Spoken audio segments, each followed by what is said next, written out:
Εν αρχή επίησεν ο Θεός τον ουρανό και τη γην.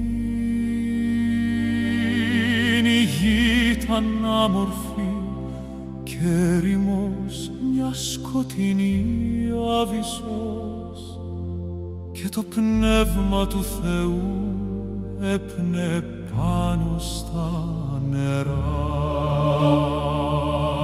Και είπεν ο Θεός, γεννηθεί το φως, και έγινε φως. Και είπεν ο Θεός, γεννηθεί το φως. Κύριε, με βρήκες μια άβυσσο σκοτεινή, και ήρθε η πνοή σου πάνω μου και πήρα ζωή. Χωρίς σχήμα, χωρίς νόημα, χωρίς πνοή, με πήρες στα χέρια σου και μου έδωσες μορφή.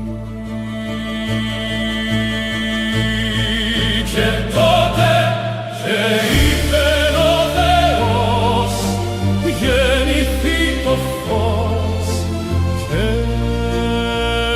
έγινε φως. Και είπεν ο Θεός, γεννηθεί το φως.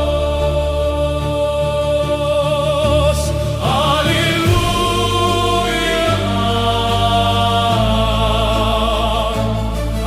αλληλούια.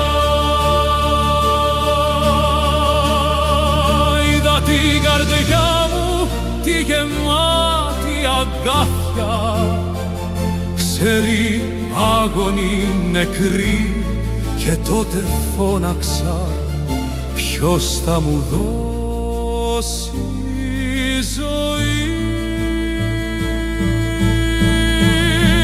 Και τότε και είπεν ο Θεός, γεννηθεί το φως, και έγινε φως. Και είπεν ο Θεός, γεννηθεί το φως. Ευχαριστώ, Θεέ μου, τι εξουσία θαυμαστή θεραπεύει κάθε πληγή, μεταμορφώνει